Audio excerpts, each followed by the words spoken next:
Welcome back. So we have taken a high-level look at communications, the channels and media types available today. Now we'll discuss some more practical aspects of communications.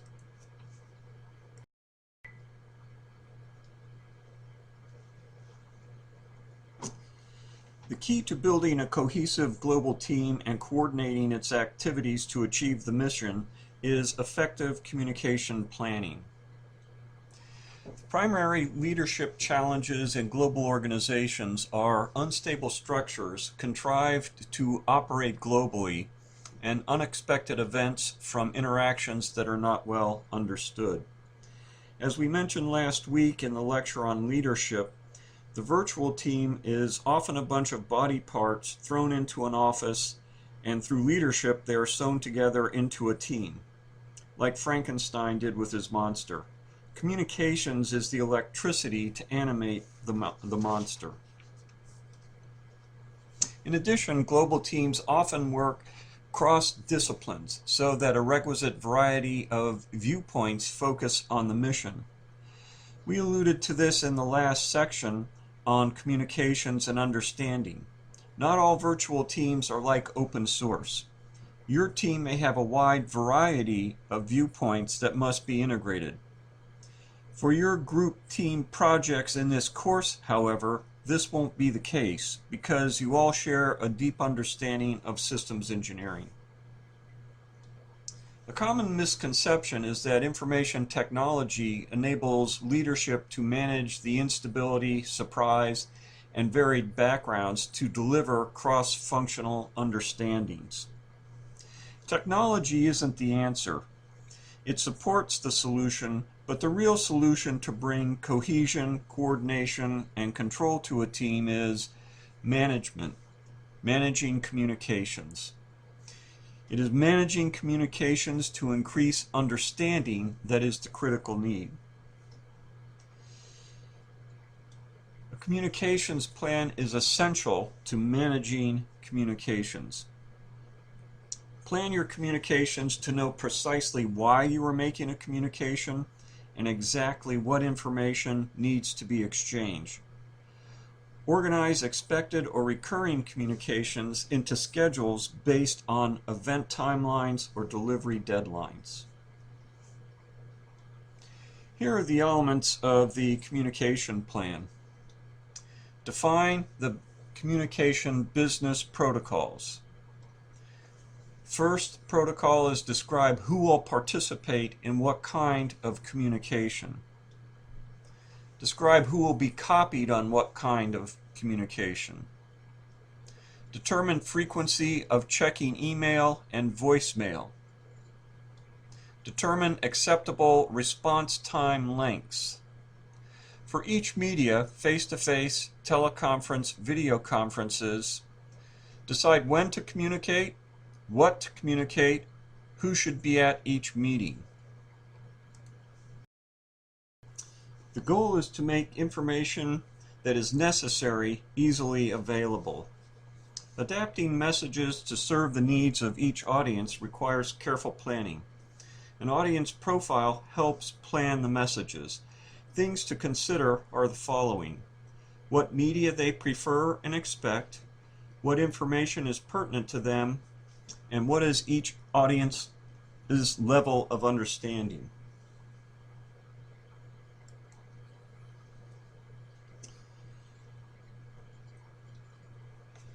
Define spontaneous communication methods.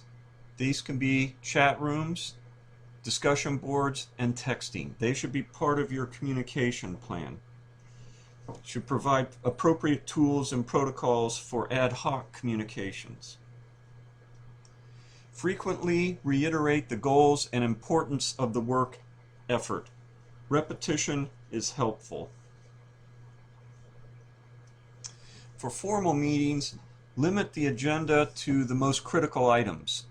Focus on mission and critical tasks.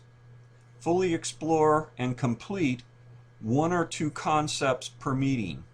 Long, unfinished agendas are discouraging. And finally, have a plan B just in case the technology doesn't work out. Plan B for us in this course was using Join.me for web conferencing, having YouTube pre-recorded videos of the lectures, and the possibility of teleconferencing, using the lab PCs in the engineering room for people whose home PCs were not capable of running Blackboard Collaborate.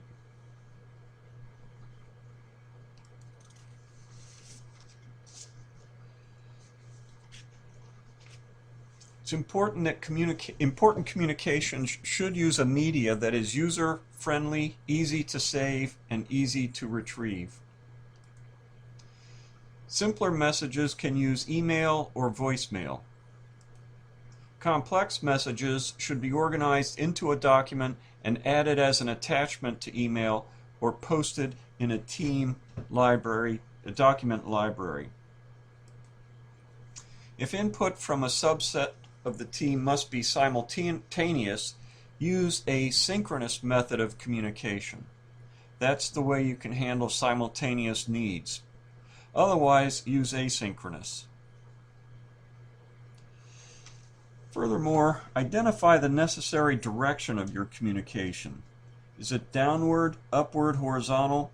And determine an appropriate type of communication.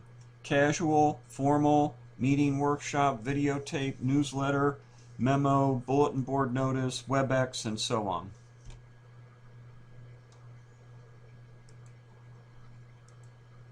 Synchronous communications could require conferencing. This could be teleconferencing, video conferencing like you would do with Skype, web conferencing like we do with Blackboard, or you can use Join.me or several other alternatives, and chat room technologies. Asynchronous communications can use email, discussion boards, and texting. Voice media is best for urgent communications and in cases where conversation is important. Written media is best for complex, detailed communications.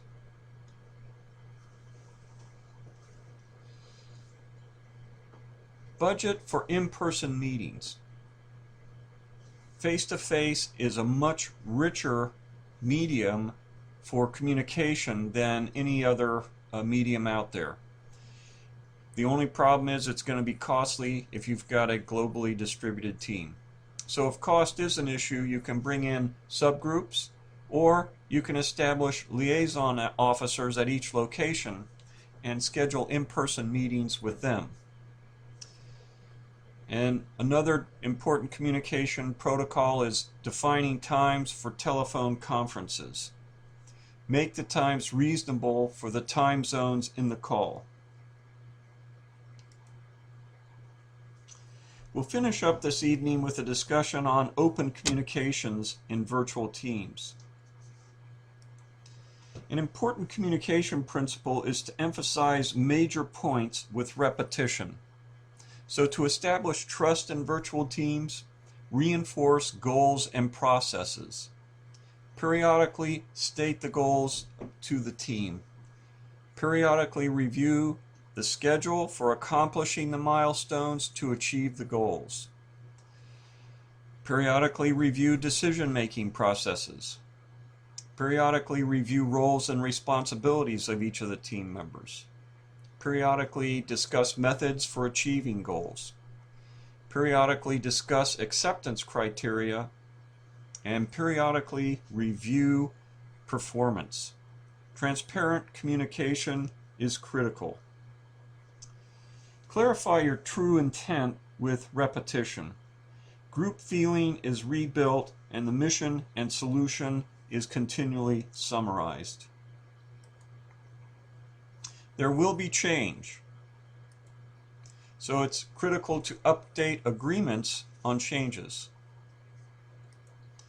To regularly disseminate updated work plan, to regularly publish roles and responsibilities document,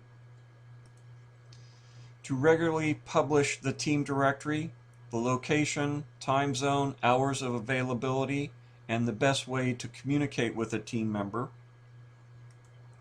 and post these documents on the team website. A work plan is another important document that is synchronized with the communication plan. The work plan functions to coordinate team activities to accomplish the mission. It directs the team as a whole, and it directs groups within the team and also individuals. It establishes accountability for each team member. It's crucial for virtual teams.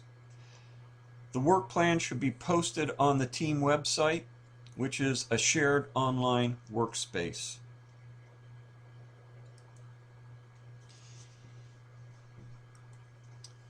The team creates the work plan together.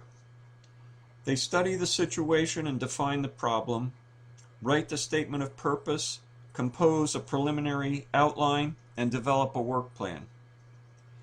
They should consider what needs to be done, why a task is important, who is involved in each task, where is there the potential for trouble, how did any adverse situation originate, when did any adverse situation start. Get agreement and acceptance by all individuals on the work plan. The plan should contain all tasks the team needs to do its work. Add or amend plan elements or resources as necessary. Assign one team member to be responsible for the upkeep of the plan. Monitor the plan. Make sure it's still relevant. Communicate any changes to the plan.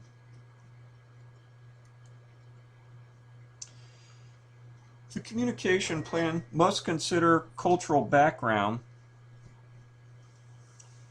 because cultural diversity affects how business messages are conceived, sent, and interpreted in the workspace.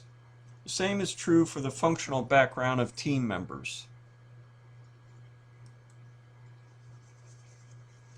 So elicit feedback from all team members on the communications plan and be conscientious of cultural differences. Acceptable working conditions, working hours, holidays, the acceptability of overtime, the acceptability of informal social communications not related to the mission.